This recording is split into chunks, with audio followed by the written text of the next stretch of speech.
مسواک کرنا حضور نبی کریم صلی اللہ علیہ وآلہ وسلم کا پسندیدہ عمل ہے۔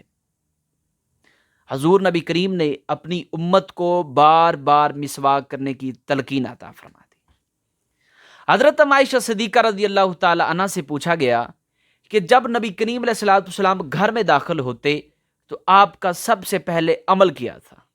تو حضرت عائشہ صدیقہ فرماتی ہیں کہ نبی کریم علیہ الصلوۃ والسلام کا سب سے پہلا عمل گھر میں داخل ہونے کے بعد مسواک کرنا تھا۔ اب نبی کریم علیہ الصلوۃ والسلام مسواک کی اہمیت و فضیلت بیان کرتے ہوئے فرماتے ہیں تفضل الصلاۃ التی یستاق لها علی الصلاۃ التی لا یستاق لها 70 ضعفا، کہ جس نماز کے وضو میں مسواک کی گئی ہو وہ 70 درجہ زیادہ اہمیت کی حامل ہے اس وضو سے جس میں مسواک نہ کی گئی ہو۔ نبی کریم علیہ الصلوۃ والسلام نے فرمایا کہ اگر میری امت پر دشوار نہ ہوتا تو میں انہیں ہر وضو میں مسواک کرنے کا حکم دیتا۔ مسواک کرنے کا اصل مقصد جو ہے بیسک طور پر وہ دانتوں کی صفائی کرنا ہے، منہ سے اسمیل کو دور کرنا، منہ سے بدبو کو دور کرنا، منہ کی پاکیزگی حاصل کرنے کا اصل مقصد ہے۔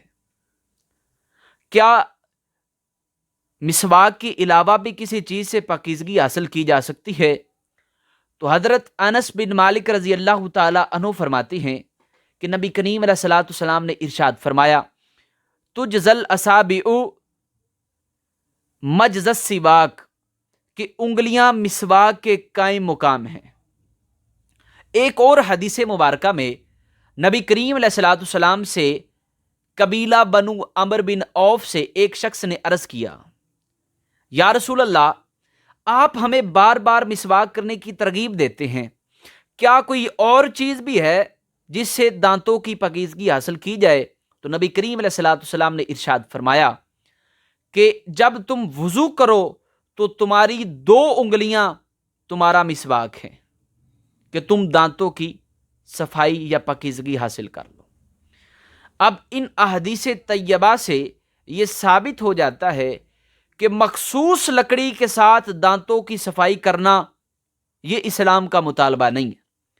نبی کریم علیہ الصلوۃ والسلام کے فرامین کا مقصود اور اسلام کا جو اصل میں مطالبہ ہے وہ دانتوں کی صفائی حاصل کرنا ہے کہ ہر مسلمان اپنے دانت صاف رکھے، دانتوں سے سمیل نہ آئے۔ اگر اس کے لیے مسواک کے علاوہ اپنی 2 انگلیوں کا استعمال کرتا ہے تب بھی وہ مسواک کے قائم مقام ہے۔ اصل مقصود دانتوں کی صفائی ہے۔ اب اگر کوئی ٹوتھ پیسٹ کا استعمال کرتا ہے، آج کے اس دور میں کسی اور چیز سے دانتوں کی پاکیزگی حاصل کر لیتا ہے تب بھی اس پر وہی حکم لگتا ہے جو مسواک کے مطابق ہوتا ہے کہ وہ نبی کریم علیہ الصلوۃ والسلام کے حکم پر عمل کرتا ہے، اس سے سنت ہی کا ثواب ملتا ہے، کیونکہ اصل مقصد دانتوں کی صفائی کرنا تھا۔ اب اگر کوئی میری اس بات پر اعتراض کرتا ہے کہ بھائی ٹوتھ پیسٹ کا استعمال کرنا یہ تو زمانہ مصطفیٰ اور خلفۂ راشدین میں نہیں تھا، تو اب اس کا استعمال کرنا کیسے جائز ہو جاتا ہے؟ تو میں ان احباب کی بارگاہ میں یہ عرض کرنا لازم جانتا ہوں کہ جو صابن ہے نبی کریم علیہ الصلوۃ والسلام اور خلفۂ راشدین کے دور میں نہیں تھا۔ اگر جراثیم کو ختم کرنے کے لیے، ہاتھوں کی صفائی کے لیے، جسمانی صفائی کے لیے مٹی کا استعمال کیا جاتا تھا، آج کے اس دور میں اگر وہی پاکیزگی حاصل کرنے کے لیے، جراثیموں کو ختم کرنے کے لیے، ہاتھوں کو صاف کرنے کے لیے، جسم کو صاف کرنے کے لیے اصل مقصد جسم کی صفائی تھی، اگر وہ صابن سے حاصل ہو جاتی ہے بہتر طریقے سے تو وہ بھی جائز ہو جاتا ہے۔ تو جو احباب اگر اس پر اعتراض کرتے ہیں تو وہ صابن کا استعمال نہ کریں۔ صابن کا استعمال ہم سبھی احباب کرتے ہیں، کیوں؟ کہ اس سے بہتر صفائی ہو رہی ہے جسم کی، مٹی کا استعمال نہیں کرتے۔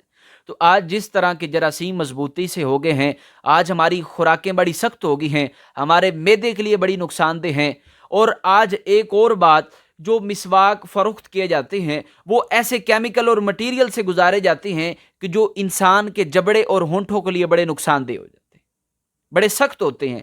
تو اگر کوئی آج کے دور میں ٹوتھ پیسٹ کا استعمال کرتا ہے تو اس پر بھی اعتراض نہیں ہونا چاہیے، اس پر بھی وہی حکم لگے گا جو مسواک پر حکم لگتا ہے، اور ٹوتھ پیسٹ کا استعمال کرنا بھی نبی کریم علیہ الصلوۃ والسلام کے قول مبارک سے ثابت ہو جائے۔